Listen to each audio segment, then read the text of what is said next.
Well, it's 2 January 2024. I'm back. I'm here to share what was my day like.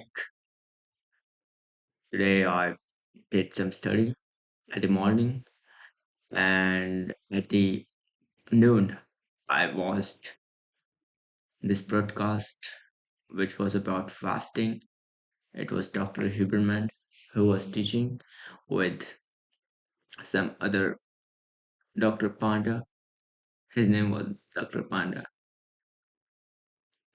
and they were teaching about fasting, its effects, how can it help.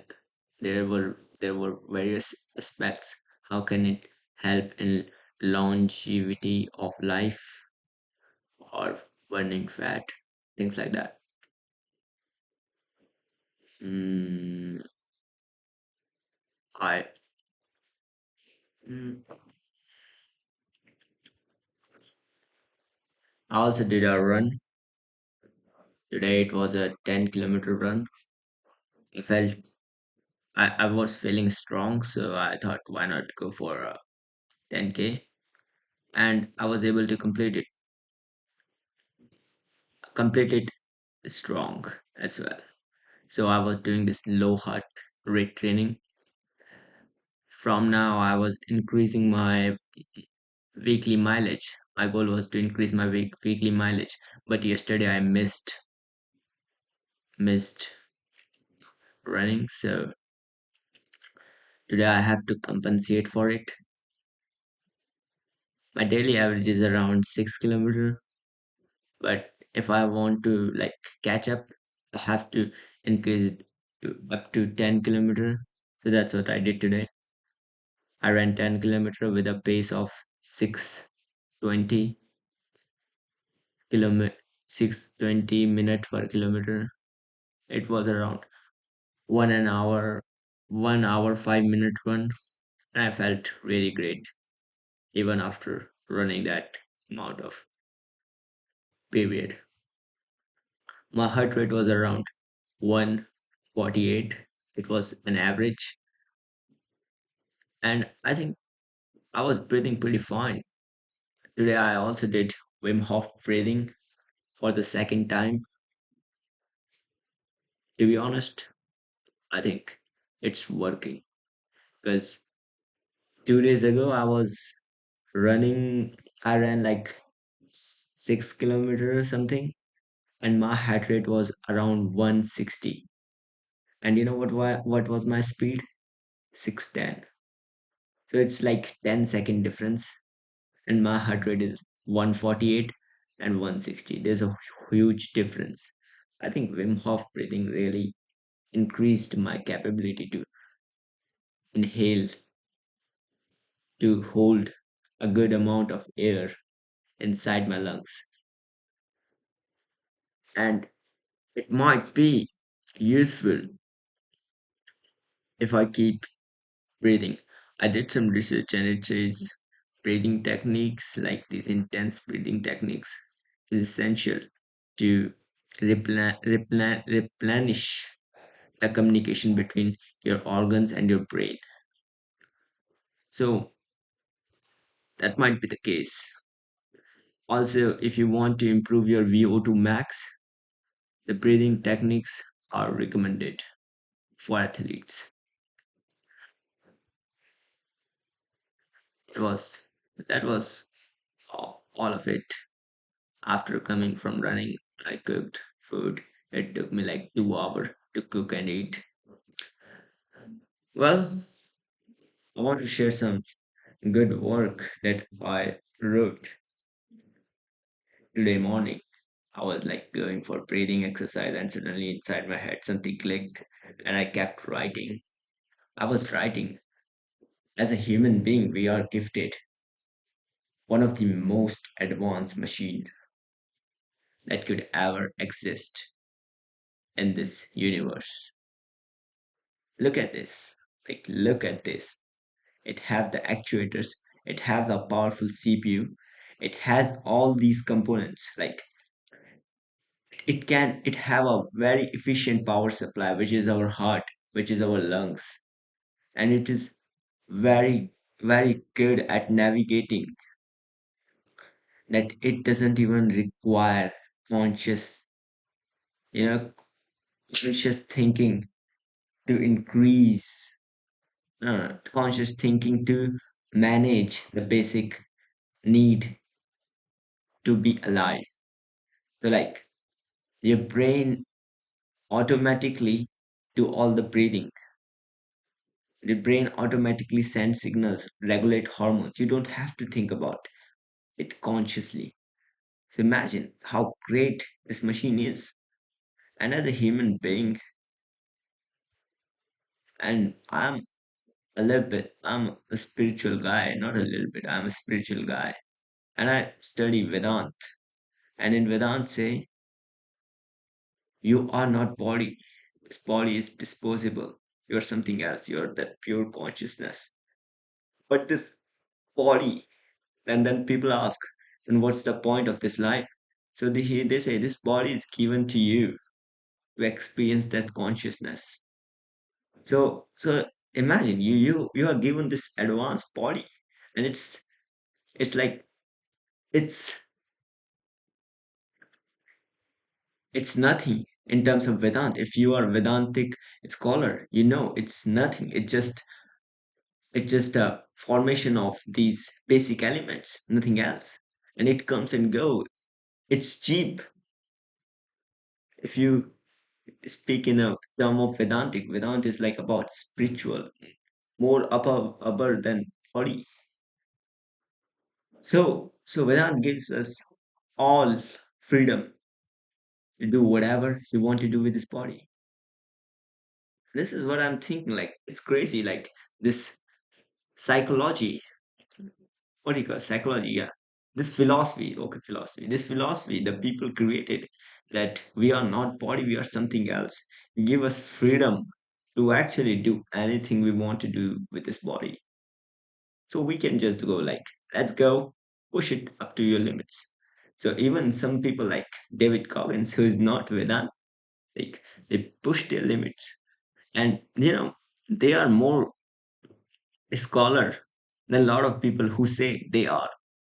Like they are more scholar. They actually work. So I was thinking this. How about I push my body to the limits? So like, right now I'm going very scientifically about my running, and I'm pushing myself a little bit further. Like right now, my goal is to increase 10% mileage every week. So if I'm running 50, I will run 55.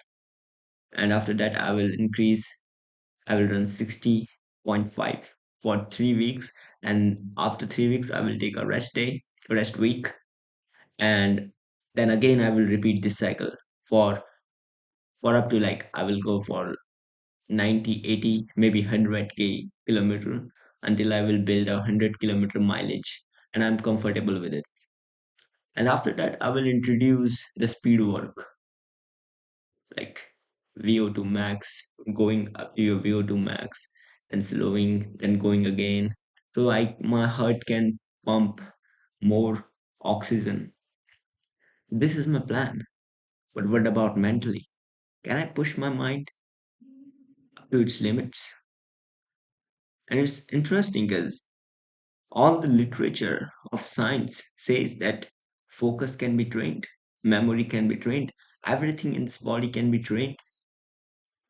The whole concept of neuroplasticity is train your brain, train your neurons, train them in a way that they can perform better tasks. So, like your neurons are wired here. What you do, like you remove them from here and wire them here, so that this task you can become better in this task, not at this. Whole new neurons doesn't get created.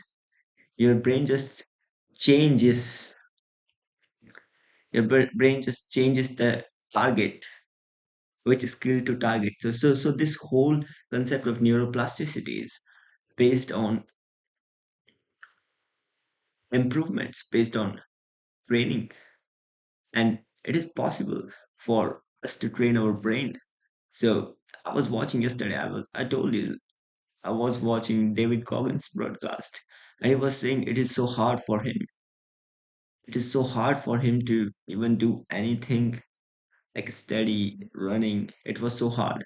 But he trained his mind to be completely focused. He was like, God was, God was like, he gave me every single, everything he took it from me.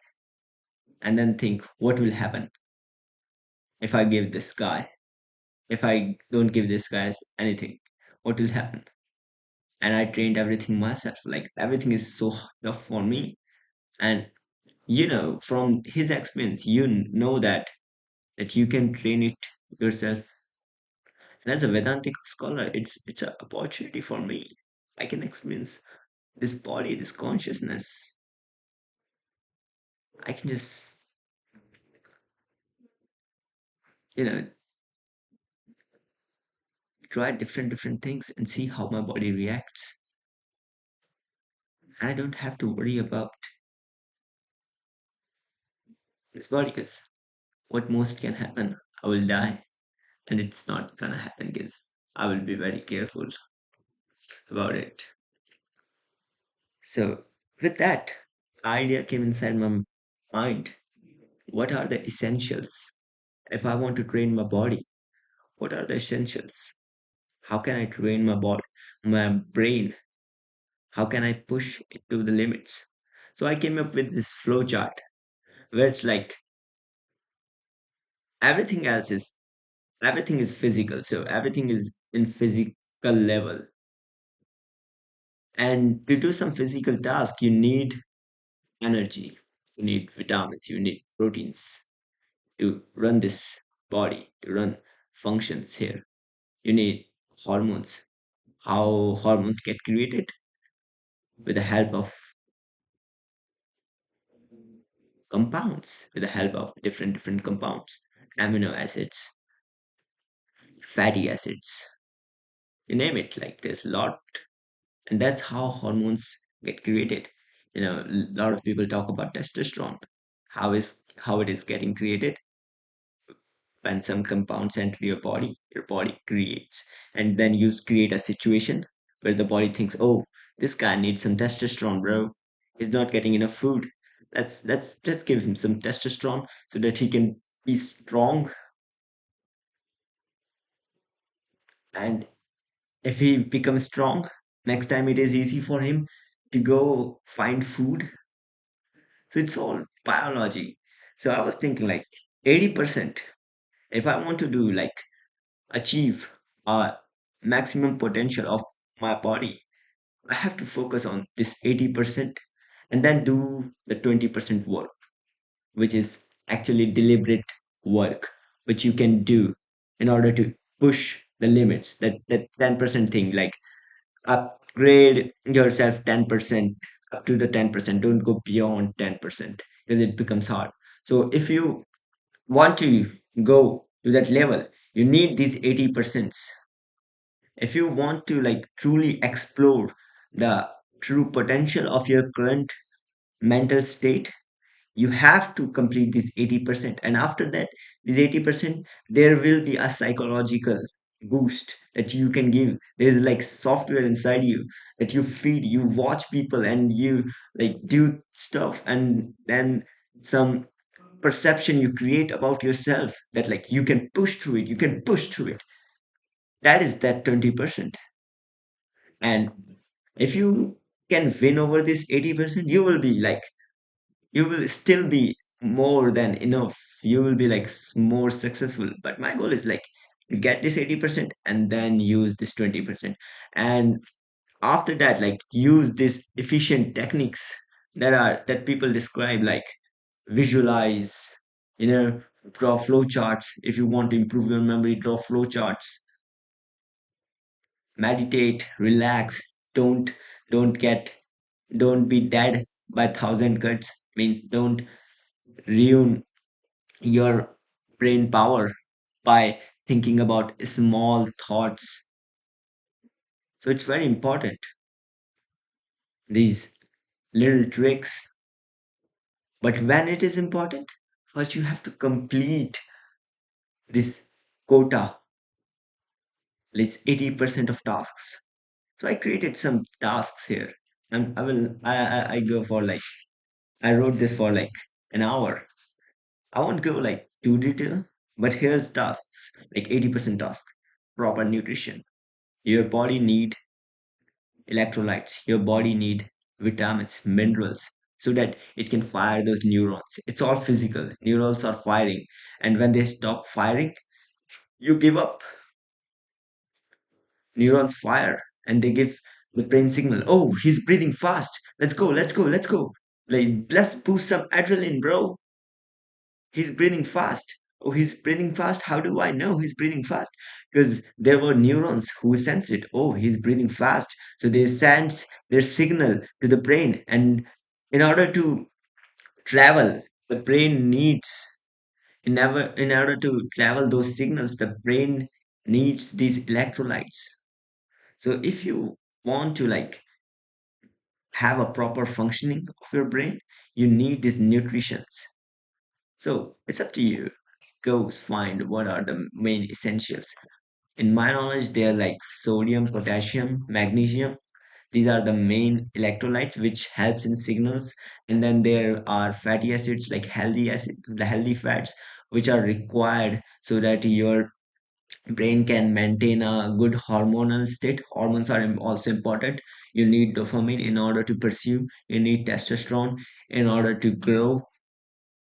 You need these hormones. You need adrenaline in order to focus. So your hormone growth should be good. Your hormone level should be good. And how can you get a good hormone levels? By proper nutrition. And another, I will go into a little bit depth later. Then there's like proper planning. You can't be like, oh, I will do this. Your brain have very, very, you can say your brain have very limited, very finite source of energy. It's all law of thermodynamics. You can't just spend your energy everywhere and things you are doing things efficiently. You have to think like, you heard those terms. Smart work is better than hard work. This is all about it. Plan. You know, I think I should do hard work plus smart work. What will happen if a guy do hard work as well as smart work? You heard those 80-20 rules where they say 80% work doesn't count. Those 20% gives you the real result. But what if someone's only do those 20% work? Like there's no fucking 80%. Every day is a push. Every day is good. And how you can push again, how can you push when you have this 80%? It's 80%, 80-20 rule, but it's in a different way. When you have this 80% like nutrition, proper hormone and health, there's a term death by thousand cut. Don't waste your brain power on some small shitty tasks that doesn't mean anything for a human existence. And like your brain is like a muscle, you can train it. These monks, you hear about it, like exceptional monks which can focus for hours. They train their brain every day. They push to like those 10 limits, those extra 10% every day, every day, every day, every day. That's how they train their mind. And there's the term hormone regulation. You should have proper hormonal health if you want to, like improve your cognitive abilities. And it's all like linked. Proper nutrition, proper hormonal health, proper nutrition will result into proper hormonal health. Proper planning will result into hormonal health. Then like there is this concept. What concept? It's like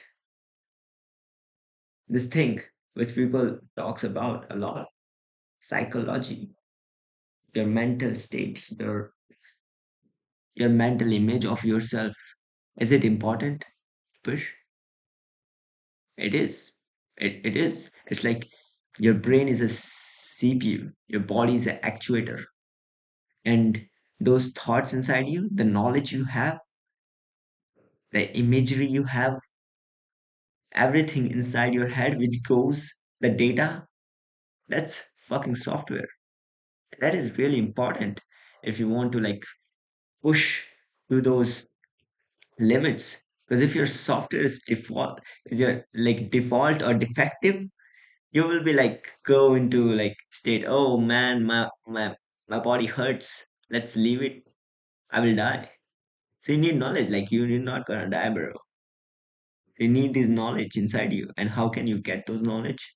You can watch good people, you can watch people who are actually pushing to their limits. So this is also very important. Then exercise is like that 20% task. It's something you do. It's not something which can be easily achievable. But exercise is pretty decent. It's not hard as compared to doing cognitive work. Cognitive work is much harder, and exercise can like regulate a proper hormone health inside you. Like I'm feeling it. I run like 1 hour. I ran like 1 hour and I didn't felt exhaustion. I'm like completely energetic. It's about time I sleep. Then there's like start slow. You have to build the base. In order to grow, first build the base, then climb a little by little, 10%, 10%, 10%, 10%. Some people will say even 1%. So go slow. Don't just like start today's day. Let's go. Boom, boom, boom. No, no, no. Bro, that's not how it works. A lot of other things. Breathing exercise. I was just telling you like how I think this Wim Hof breathing is helping me to get into the max VO2.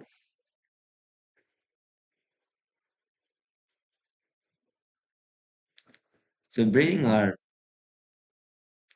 one of the most important data that your brain collects. It's like a sensor. Your lungs are like sensor.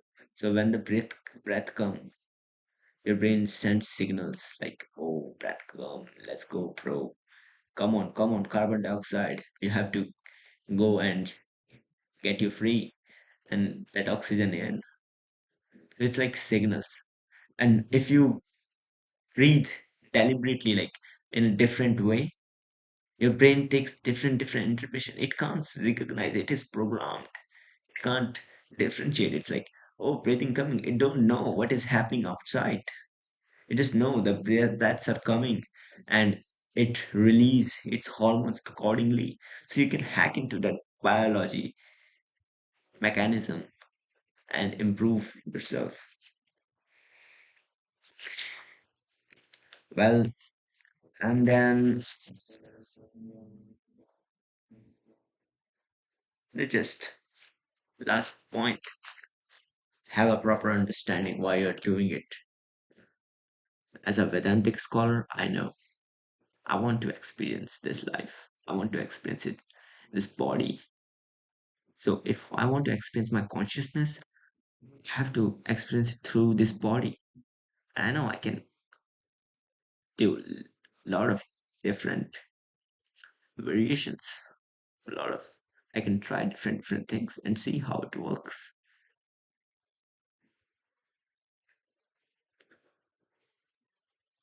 You know, there's a saying, not a saying. I made it something. It's like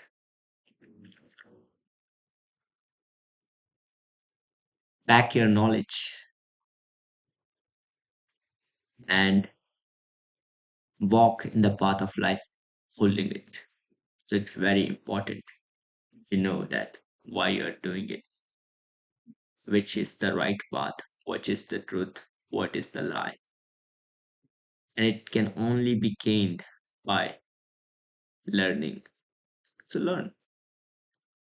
That is all for today. I'm already past my bedtime. It's a problem now. It's 20 minutes late, but I don't think it will create a much problem. I sleep very deeply. That's all for today. Hope you learned something. Or maybe this is for me. So I learned something future self. Let's hope. Thank you.